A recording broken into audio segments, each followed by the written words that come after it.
And now, The Money Show with Stephen Grootes on 702.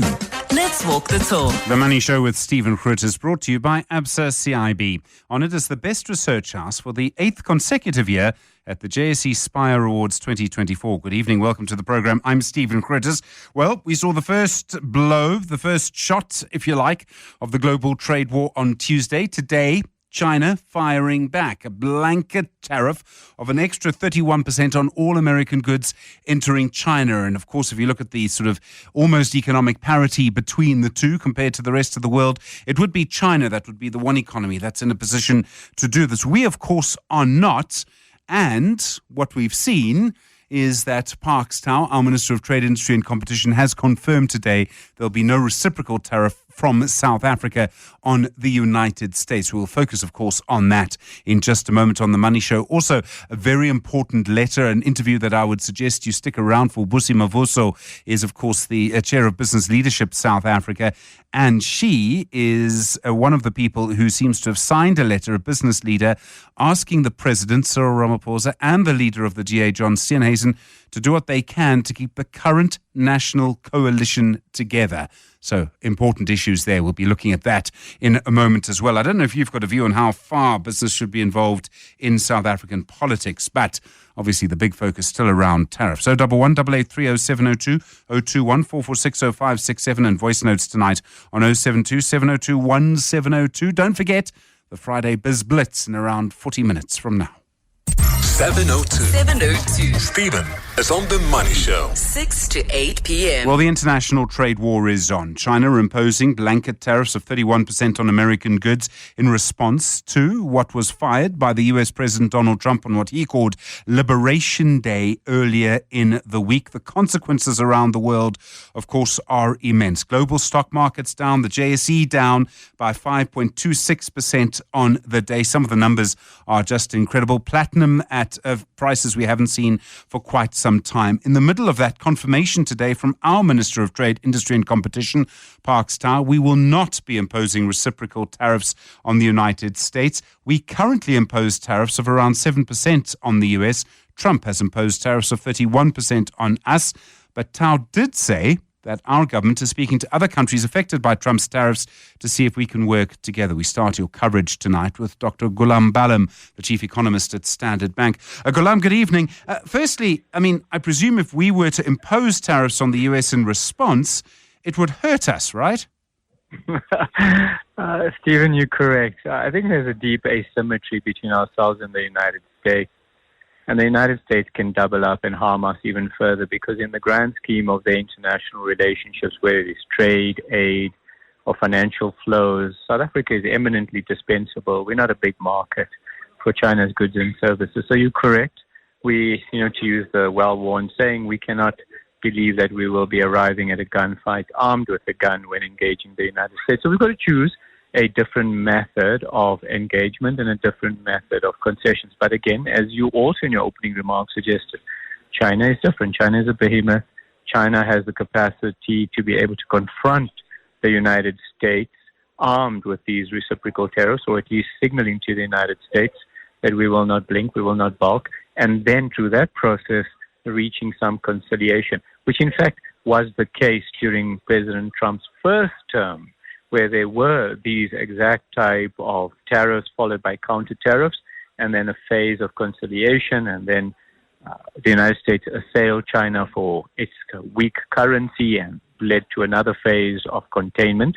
And that is likely to be the case over the near to medium term, which in itself is a least worst outcome, meaning you still will have damage to global growth, international trade, animal spirits for risk-taking. But Donald Trump has decided that this is going to be America's posture. So, is there anything else we can do? It's fascinating to watch. China, as you say, can impose tariffs. Canada is fighting an election on who can stand up to Trump the most. Britain seems to be trying to talk its way out of tariffs. I don't know how successful that will be. Would it be not a bad idea to wait a month and see which approach works best? So at the outset, and one of the remarks that we've made is that the United States is an indispensable market, not necessarily for penetrating it with goods and services, but just its heft, its role in international affairs, and the manner in which it can foster cascading effects around the world. So one has to believe that the United States needs to be managed as best as the resources and comparative advantages of a particular nation. So we are going to get a multiplicity of responses. Those that, for example, in China will be met with, or at least present a very, very strong affront to the United States, and others that will use soft diplomacy to reach some sense of equilibrium in its own affairs, and still others which will form maybe groups of nations that have a combined response in engaging the United States. So I think we're going to find multiple responses in line with the quite diverse nature of America's relationships across the world. So let me just give you a quick example. The DRC has within its arm a very significant share of cobalt. In fact, it produces just about half of the world's cobalt, and you could argue that the DRC can use that as a tool for negotiation so as to minimize its affairs. And the only reason I mention this is just to highlight how unique features of each country and unique areas of comparative advantage will kind of be the underpin to its international relations approach with the United States. So I think that's the first part. We're in an environment of loss minimization, damage control, to put it more colloquially. What I suspect is going to happen, even if it takes many months and quarters and if not years, is what Donald Trump effectively termed as, a day of delinking from the rest of the world is effectively Brexit. And the U.S. is going to isolate itself from the rest of the world because the rest of the world is now going to increasingly forge alliances through trade and FDI flows and other corporate mechanisms. We've already seen it, and we've highlighted this point a few times. 8 of the world's 10 fastest growing trade corridors now exclude the United States. And that is only going to become more amplified in due course. America weaponized the dollar when it assailed Russia for its suggestion or that it invaded Ukraine. So the world recognizes the dollar is not necessarily a safe haven asset the way it may have historically been. And so that explains why gold is rallying the manner that it is, because it's an alternative store of value. So the bottom line is this is going to be a multi-year detachment from the United States and a multi-year possibility where the global north, excluding the United States, embraces the global south to forge a new world order as dramatic, as grand as it sounds, but it is only as dramatic and grand as Donald Trump's posture with an economy that accounts for 20% of world GDP. Dr. Goolam Ballim, thank you very much indeed. Chief Economist at Standard Bank. Well, let's get another view on all of this. Johann Els is the Group Chief Economist at Old Mutual. Johann, good evening to you. While all of that is happening, there are all sorts of consequences for us. We heard last night already shipments of South African wines to the US are being sent back. Oranges that are produced here will no longer be eaten in California. Global supply chains for electronic devices are completely disrupted. Are you expecting South African workers and South African consumers to start to feel the impact of all of this quite soon? Yeah, of course, absolutely. The biggest impact, I think, initially will be through sentiment. So sentiment being hurt, of course, further by the impact on markets, all the volatility, and that's what hurts economies most. So through the sentimental impact. But if you think about the direct economic impact, yes, the tariff sounds horrendous, but only, less than 8% of our exports goes to the US. And so, firstly, it doesn't mean that all of that 8% will be stopped. Of course, the price increases in the US will mean somewhat lower demand on those goods, but it's only less than 8%, which is around 2% of GDP. So, of course, South Africa will suffer through the trade impact. We are such a small and open economy that what happens in the rest of the world will impact on us. But I think there's some counteracting factors out there. The euro area will likely support the economies through the significant increased defense spending. The incoming German leader has started dismantling some of the fiscal rules and spend more on infrastructure. All of that will support the euro economies. And then in China, they've also got some room to maneuver in terms of fiscal policy. So if 2 of the big 3 areas grow sort of okay. This is a significant slowdown in the US because this is what tariffs will impact will have on the US economy and likely recession within the next 6 to 12 months. I think the weakening in the dollar that we've seen over the last few days can likely continue that relative growth impact on the dollar. The Fed might actually start cutting rates again, despite initially higher inflation, but a weaker economy can drive down that inflationary impact. So eventually, a weaker dollar, perhaps not so bad for the rand. And through that impact, we might see our inflation remain low for longer or rise less than what we've been expecting up to now, which potentially can have an impact on interest rates in South Africa. So imagine the Fed starts cutting again from mid-year onwards. Our inflation is well contained because petrol prices are actually coming off instead of going up. Our Reserve Bank will be under pressure to cut as well. So all of these counterbalancing factors, at the moment it seems dismal and it's very easy to get depressed. But I think there's lots of noise in the markets and we just have to sit on our hands for a while and see where is this actually heading.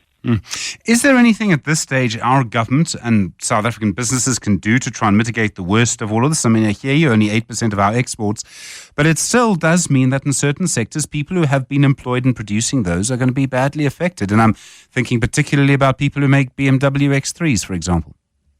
Absolutely. The vehicle manufacturing sector and the citrus farming sector, those will be hurt.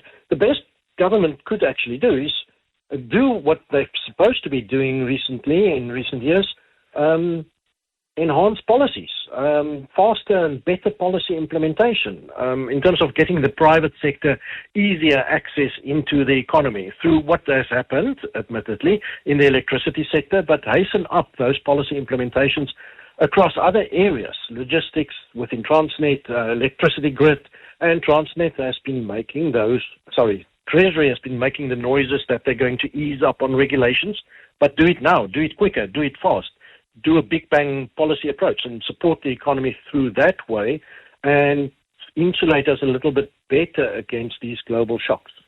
Johann Els, really appreciate the time tonight. Thank you. Group Chief Economist at Old Mutual.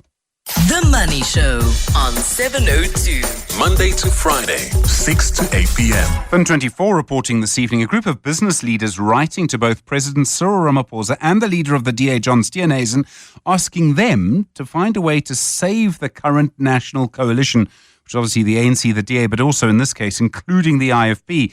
As you know, the DA voted against the budget that was supported by the ANC, or the fiscal framework rather, in Parliament. Seems the ANC might decide on Monday whether or not to remain with the DA in coalition.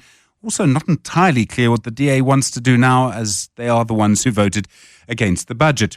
Busi Mavuso is the CEO at Business Leadership South Africa and one of the people who, and I understand, signed this letter. Busi, good evening. What are you asking the President and Steenhuisen to do? Stephen, good evening. I think the country, the entire business community is obviously worried about where things are. As if it's not enough, Stephen, that we are experiencing these international shocks, the geopolitical tensions that are actually seriously impacting our economy. We need domestic calm. The new administration, this 7th administration, really found goodwill from many quarters, both here and abroad. They have enjoyed a great vote of confidence from investors. They have a responsibility to put the national interest first. Stephen, they have benefited from a unique opportunity of the confidence that they found from many stakeholders. Most of them have done a brilliant job. They have moved decisively with an active agenda and they're focused on delivery. Many of them have displayed great capability. They've been working very hard to deliver the quality services and achieve the aspirations of the nation. They've prioritized the creation of rapid, inclusive and sustainable economic growth. And we should never forget, Stephen, that a lot rides on the GNU being intact. A lot rides on the GNU succeeding. Remember, what we've been seeing at the back of the GNU has been quite positive. Financial markets have clearly signaled, this optimism. The rand at that time. And I think fairly so, it continues to be fairly resilient. There's been a significant re-rating of the bond and equities markets. We have seen foreign inflows gaining traction, making it easier and cheaper for government to raise debt, for companies to raise new funding, for new investment. So we really have to ensure that we work on whatever differences that are there within government at the moment, within the government of national unity, to ensure that we prioritize and put South Africa and her citizens first. Busi, what is it that you're worried about? Are you worried about the DA leaving, or are you worried about the EFF or MK coming into government? We are worried about the stability of the South African economy. We are worried about government not being able to deliver what it actually needs to deliver. We are worried about having a united government. We are worried about the pivotal moment that we actually find ourselves in. We are worried about the fact that we actually have a lot to lose. We are worried about the fact that the strong footing, the positive momentum, the confidence that has been displayed by this country, both business and government, the confidence that we took to Davos at the beginning of the year is actually going to be stabilized. We are worried about, we are actively now self-sabotaging. It's as if we have done a lot of work to actually move things in a particular direction, and we are now, the very same people who are now undoing and undermining the great work that we've actually done. The formula that we have at the moment as a country in the government of national unity has proved to be working. It has delivered results, and we are saying let's not mess with a working formula.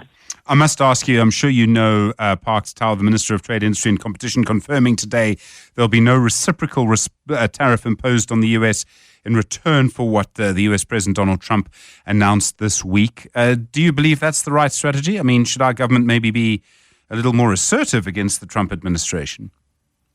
I don't think we need to do anything hasty, Stephen. I think it doesn't matter what our own probably maybe issues are in as far as the U.S. is concerned. The U.S. still remains a very important and significant market. I really think we need to think carefully about how we respond to the current developments. The U.S. matters. They are responsible for 30% of the global trade. 35% of the global population is in the U.S. They own 50% of the global military. And I think they influence institutions like the IMF and the World Bank. So I think we just need to be very careful about what our actions are going to be. We are very dependent on the World Bank and on the IMF as a country. So some of the, if we put a foot wrong, some of what might come our way might not be directly from the U.S., but might be indirect from all the other institutions and I think corners that the U.S. has influence in. I think the blows that we have suffered are way too great. I think let's just keep steady heads and find a way of how we effectively work through this difficult time that we find ourselves in. Busi Mavuso, thank you very much indeed. CEO at Business Leadership South Africa. The Money Show. The Markets. Patrick Matidis, Head of Multi-Asset Strategies at Alawani Capital Partners. Patrick, good evening to you. As I talk to you now, the Dow Jones is down 3.27, the Nasdaq down 4, the S&P 500 down 4, and the JSE ended the day down 5.25%. It's been very dramatic. Yeah, good evening, Stephen, and thanks for having me. Indeed, it has been fairly dramatic the first couple of days of this new month. In fact, if you look at the first quarter of the year, the JSE and indeed the U.S. markets have had a very proper start with the JSE up close about, I think, about 5% or so, and the resources stocks up about 30% for the quarter. But over the last couple of days, the resources sector has given back about a third of those gains, with possibly more, to be given back over the next couple of days, given how things are progressing. But I think if you look at it, holistically, markets were due to some pros, but I think what's happening now is fundamentals are out of the equation. It is now sentiment, it is now tariffs, and there's a bit of a panic and clamoring. But hopefully, for the next few days, we should settle down as and when we start to work the numbers and see what the likely impact will be on fundamentals and companies. I mean, I did wonder if one of the reasons China reacted in the way that it did, and we all kind of knew that China would respond in the way that it did with its 34% tariffs on the US, was Trump claims to not care how the stock markets do.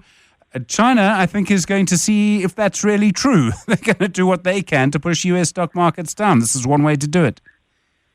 Well, there's one way to do it, but also remember, at the last count, they were the largest, foreign owners of U.S. bonds, and they haven't moved on that front, so they can quite easily start dumping bonds.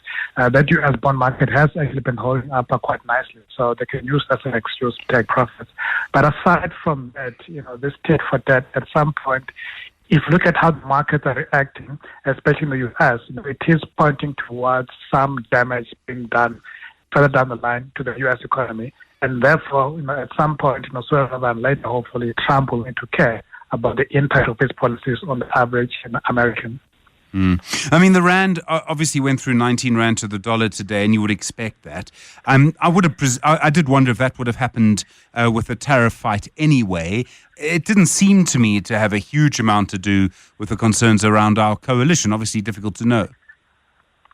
Yeah, I think difficult to know, but nevertheless, though, if you look at the dollar also has been weak, and I think the rand has been weaker, meaning that we do have unique issues facing us, as South Africans, over and above the global tariff fueled sell-off.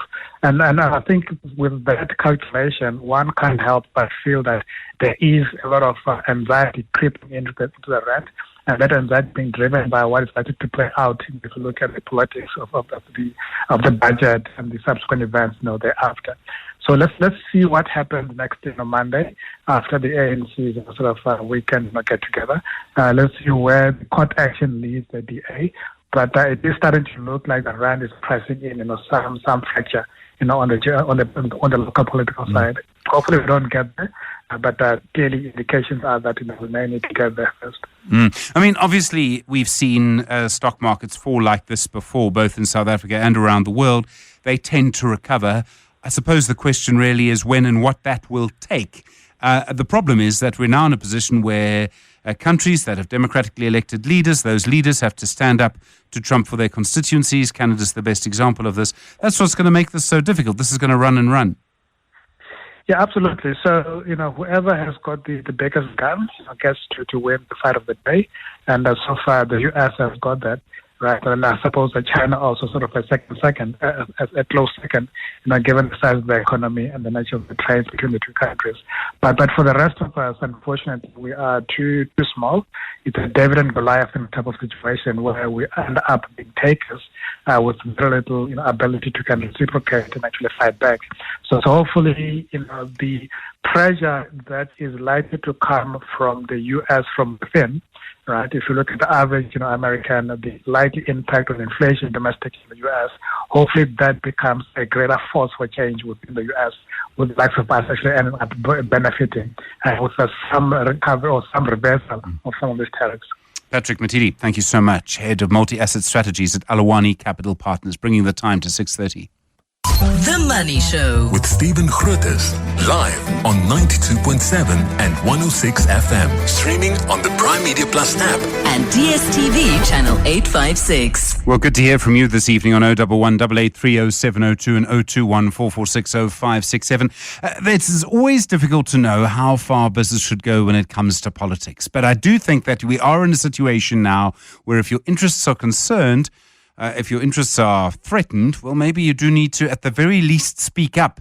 I suppose that would go the argument. I don't know how you see it. Don't forget, by the way, in a few moments, we'll be playing the Friday Biz Blitz. You know how it works. We put a question to you. If you get it right, we go to the next question. If you get it wrong, we go to the next caller. So you can get in charge and start booking your spot now on 011 883 0702 021 446 0567. Do you think there'll be a question about tariffs in the Friday Biz Blitz? Do you think so? Maybe. I think it's possible. I think it's very likely, in fact. In fact, I'm sure if you've been listening, I think you'll be fine with any of the questions we put to you. The Money Show. The Friday File. The Friday File. So I think for the last 20 years or so, if you've been sitting in darkness with only the light of a candle to sort of live by, has been because of load shedding. But now, I think that's probably beginning to change. We can start to reconsider the experience of being without artificial light and relying only on candles, which is why I found the timing of the new Candlelight Concerts so interesting. It's about watching musical performances lit only by candles. Marina Willrich is the head of from Fever Original and head of the Candlelight team. Marina, good evening to you. What kind of experience are you aiming for? I mean, it is something different to what you normally get as a sort of musical experience. Good evening, Stephen. How are you? Yes, indeed. So we are aiming to create this unique candlelight setting that you mentioned with thousands of candles, with a diverse selection of programs in venues that are historical and important for the cities. This is a bit of candlelight. Candlelight is actually a series of concerts produced by Fever, as you know, that started in 2019 with the goal to democratize the access to classical music. The hypothesis back then was that there was more interest in the market versus what was being offered. And Fever responded to that by creating a new format, very innovative back then, as you mentioned. So we created this new format, and the idea was to take music maybe out of the big theaters into historical locations in the cities with talented local musicians in venues illuminated by thousands of candles. I was going to say, I presume it's not just hundreds of candles, it's thousands. I mean, you need a lot of light. Thousands, indeed. Yes, correct. That's it. As you're sort of talking about doing something in a different way, I'm reminded of kind of MTV Unplugged. I mean, we're going back to the 1990s at a time when, bands like Nirvana, which were all very plugged in, suddenly were doing things no one had ever imagined they would do. They were playing without electricity. You're doing it without lights. Does it give a different, the way we understand, the way we feel music, does the light make a difference to how we feel music? That's a good question, and I feel it depends a lot on what you're offering. In our case, the brand speaks by itself. It's a candlelight, and the light of the candles are indeed make the difference and create this intimate atmosphere, which, along with the venues and the musicians, is part of what makes it so unique, right? Mm.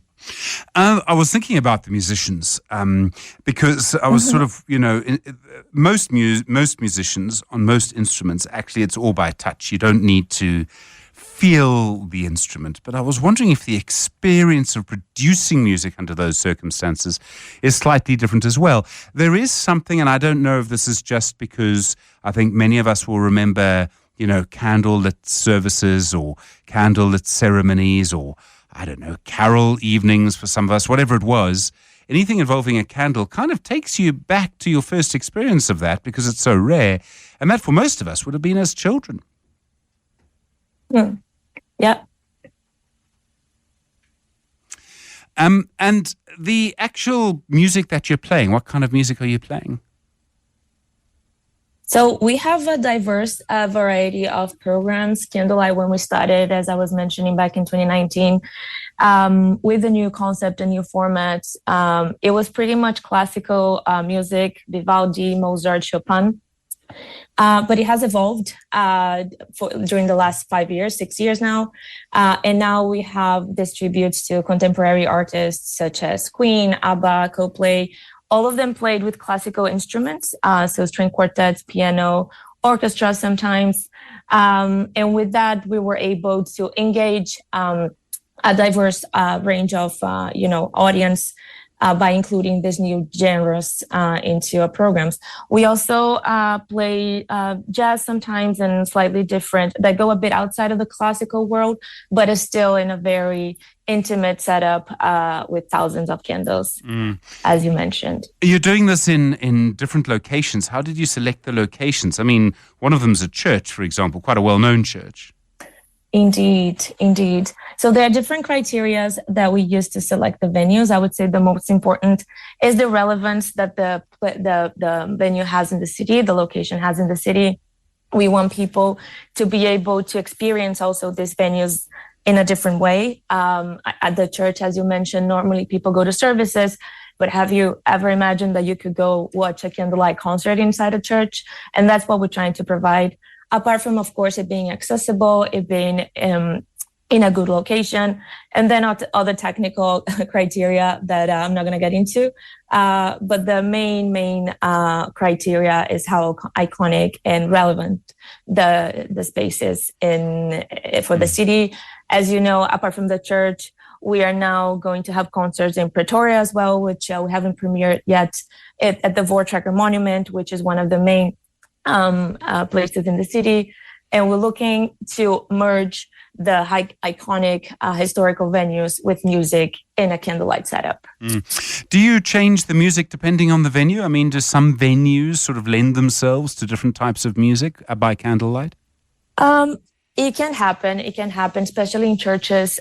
We tend to maybe organize more classical music concerts, and some venues more maybe upbeat, fun programs. But we vary. We try to create different mixes, also for people to be able to experiment different things in terms of venues and programs, so they don't repeat the same combination over and over again, because we, of course, want them to come back. And we try to vary, yes. And I mean, the kind of people who are coming, I mean, how have you found that there's been quite a big response to something? It is, I mean, you've been doing it for a little while. It is something you don't get everywhere. It does have a certain attraction, but there's a lot of competition in this market. I mean, there are a lot of people who are trying to make a little bit of money from all of us on a Friday or Saturday night. True. So far, it hasn't been an issue, and we have a wide range of people coming, repeating. We see the same faces again and again, which is great.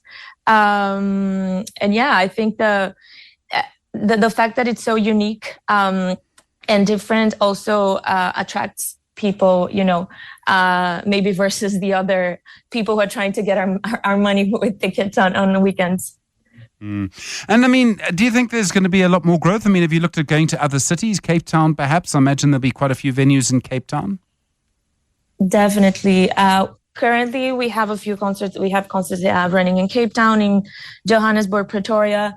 And of course, our idea is to keep partnering with different venues, musicians and artists, local artists, and of course, expand geographically, launching new cities in South Africa that are about to come up next. It's tempting to sort of have events like this outside. The problem, of course, is thousands of candles outside are impossible to control, and you might find that there's a lot of wind, particularly in Cape Town.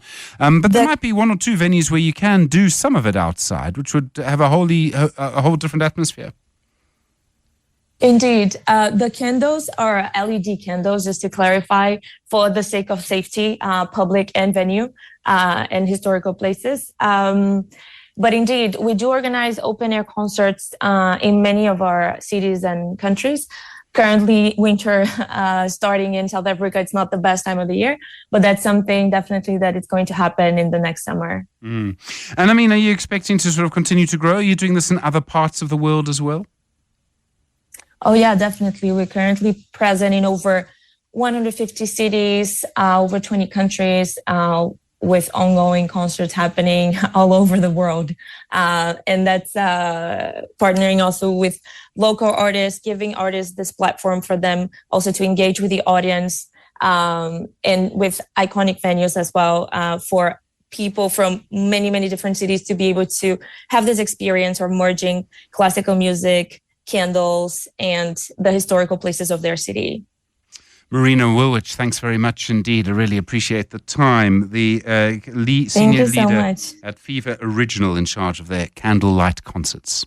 The Money Show with Stephen Grootes. Well, time now for the Friday Biz Blitz. 011 883 0702 021 446 0567. That's the number to dial. You know how it works. We ask you a question. If you get it right, we move on to the next question. If you get it wrong, we move on to the next caller. obviously, a lot's been happening this week. And I'd like to hope and pray that you've been paying some attention to a lot of it. Some of it we've been talking about just on this program. So first question tonight on the Friday Biz Blitz.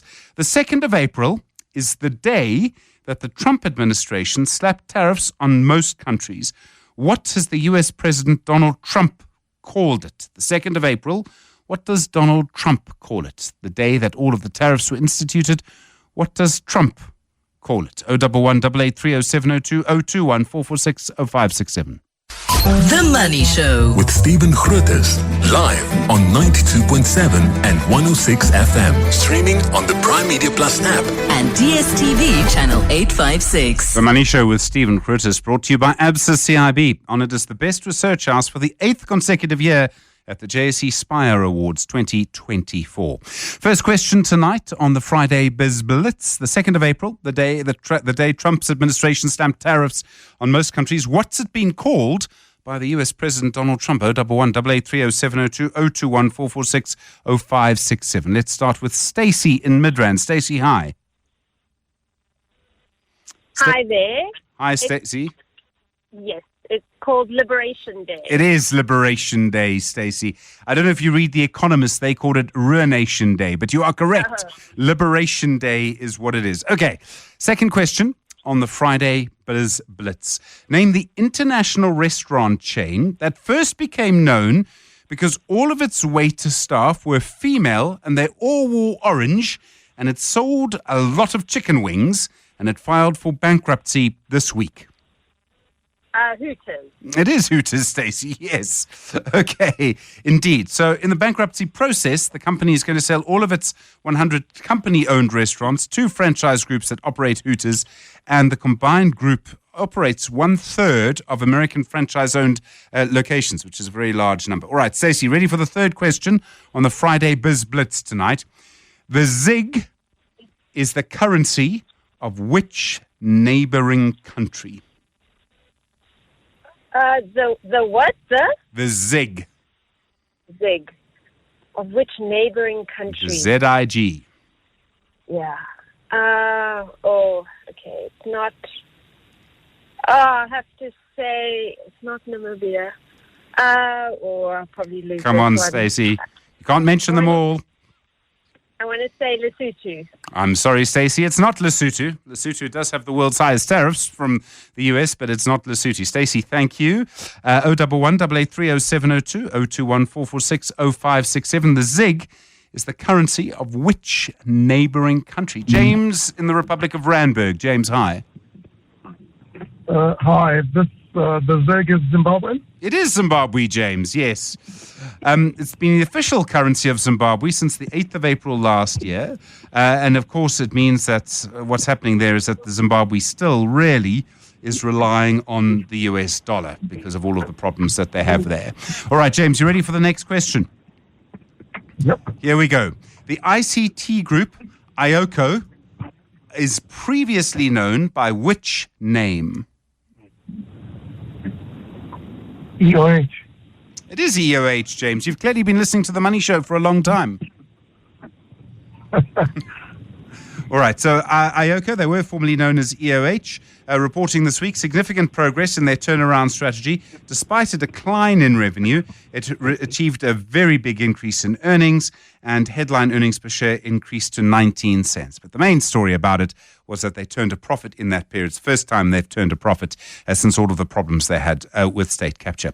All right, James, ready for the next question? Here we go. Which African kingdom was slapped with the highest tariffs in the world by the Trump administration?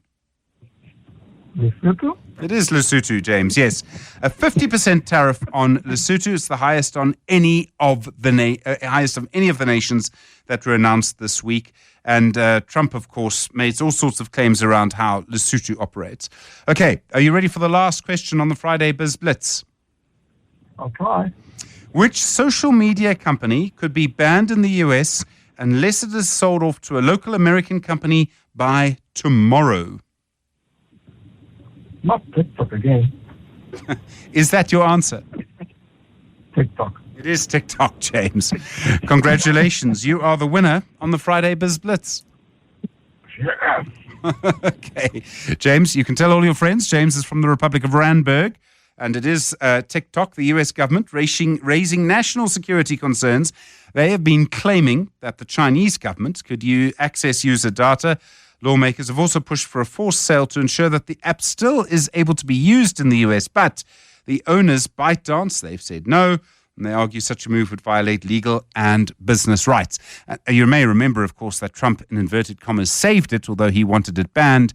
But now it does seem that time is running out. It is astonishing what is happening in the United States at the moment. That is the Friday Biz Blitz on The Money Show tonight. 702. 702. Stephen is on X. At Stephen Grootes. It is one of those Fridays before what has the potential to be a really big weekend because of everything that's happened during the last week. Just think about it. We've seen all of the arguments and all of the issues around Trump and the tariffs, and sometimes at a weekend. I know he's at a golf tournament as I speak to you, but there are moments for people to reflect. And then here at home, of course, I think it's going to be quite a big political weekend, albeit pretty much behind the scenes. And I say that because we do expect the ANC WhatsApp groups, meetings, etc., to really be operating at full momentum. There are big decisions to make. Same for the DA about whether or not the DA stays in the national coalition. And all of this has a huge possibility to have a big impact on you. So normally, weekends, you kind of think you can kind of take your eyes off the media just a little bit. I think this is going to be one of those weekends where actually we're going to have to pay quite a lot of attention, and we may find that Monday things start to shift a little bit. I think that's going to be one of the things that we just need to pay attention to. And I was fascinated by what Parks Tower to say today, that we're not going to impose reciprocal tariffs against the US. I think that people are going to be thinking long and hard about what to do. It's going to be a very, very interesting time. You're with The Money Show at 7 o'clock.